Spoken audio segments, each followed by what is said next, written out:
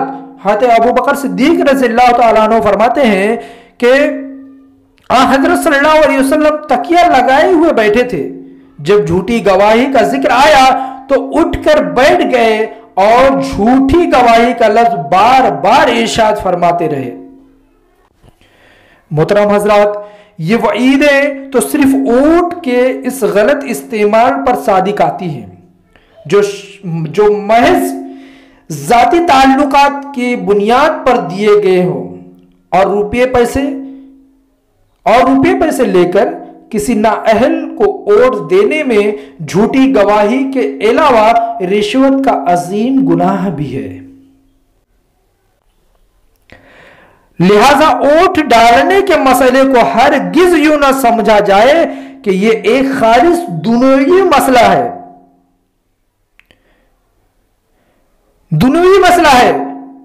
اور دینی مسئلہ نہیں ہے۔ یقین رکھیں کہ آخرت میں ایک ایک شخص کو اللہ کے سامنے کھڑا ہونا ہے اور اپنے دوسرے اعمال کے ساتھ اس عمل کا بھی جواب دینا ہے کہ اس نے اپنی اس شہادت کا استعمال کس حد تک دیانت داری کے ساتھ کیا۔ محترم حضرات، نااہل کو ووٹ دینا شدید تر گناہ ہے۔ بعض حضرات یہ بھی سوچتے ہیں کہ اگر نااہل کو ووٹ دینا گناہ ہے تو ہم کون سے پاک باز ہیں؟ ہم صبح سے لے کر شام تک بے شمار گناہ میں ملوث رہتے ہیں۔ اگر اپنے گناہوں کی طویل فہرست میں ایک اور گناہ کا اضافہ ہو جائے تو کیا حرج ہے؟ لیکن خوب سمجھ لیجئے کہ یہ نفس و شیطان کا سب سے بڑا دھوکہ ہے۔ اول تو انسان اگر ہر گناہ کے ارتکاب کے وقت یہی سوچا کرے تو وہ کبھی کسی گناہ سے نہیں بچ سکتا۔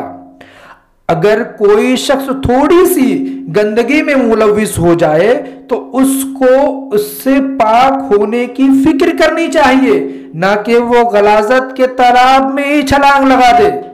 دوسری بات یہ کہ گناہ اور گناہ کی نوعیت میں بہت فرق ہوتا ہے۔ جب گناہوں کے نتائج بد پوری قوم کو بھگتنے پڑے تو ان کا معاملہ پرائیویٹ گناہوں کے مقابلے میں بہت سخت ہے۔ انفرادی نوعیت کے جراثیم خواہ اپنی ذات میں کتنے ہی گناہ شدید کیوں نہ ہو، لیکن ان کے اثرات دو چار افراد کے آگے نہیں بڑھتے، اسی لیے ان کی تلافی بھی عموماً اختیار میں ہوتی ہے۔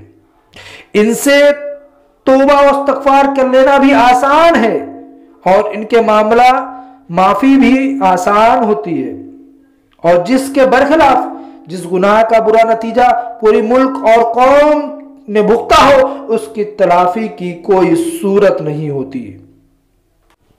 اور اس حیثیت سے یہ گناہ چوری، ڈاکہ، زناکاری اور دوسرے تمام گناہوں سے شدید تر ہے اور اسے دوسرے جراثیم پر قیاس نہیں کیا جا سکتا۔ یہ درست ہے کہ صبح و شام ہم 20 گناہوں کا ارتکاب کرتے ہیں، مگر یہ سب گناہ ایسے ہیں کہ اللہ تعالیٰ کسی وقت توبہ کی توفیق بخشے تو معافی بھی ہو سکتی ہے اور ان کی تلافی بھی کی جا سکتی ہے، لیکن اس کا مطلب یہ ہرگز نہیں کہ ہم اپنی گردن ایک ایسے گناہ میں بھی پھنسا لیں جس کی تلافی ناممکن اور جس کی معافی بھی بہت مشکل۔ بعض لوگ یہ بھی سوچتے ہیں کہ لاکھوں ووٹوں کے مقابلے میں ایک شخص کے ووٹ کی کیا حیثیت ہے، اگر وہ غلط استعمال بھی ہو جائے تو ملک و قوم کے مستقبل پر کیا اثر انداز ہو سکتا ہے۔ لیکن خوب سمجھ لیجئے، اور اول تو اگر ہر شخص ووٹ ڈالتے وقت یہی سوچنے لگے تو ظاہر ہے کہ پوری آبادی میں کوئی ایک ووٹ بھی صحیح استعمال نہیں ہو سکے گا۔ پھر دوسری بات یہ کہ ووٹ کی گنتی کا جو نظام ہمارے یہاں رائج ہے، اس میں صرف ایک ان پڑھ جاہل شخص کا ووٹ بھی ملک و ملت کے لیے فیصلہ کن ہو سکتا ہے۔ اگر ایک بے دین، بدعقیدہ اور بد کردار امیدوار کے بیلٹ باکس میں صرف ایک ووٹ دوسرے سے زیادہ چلا جائے تو وہ کامیاب ہو کر پوری قوم پر مسلط ہو جائے گا۔ اس طرح بعض اوقات صرف ایک جاہل اور ان پڑھ انسان کی معمولی سی غفلت، بھول چوک یا بددیانتی بھی پورے ملک کو تباہ کر سکتی ہے۔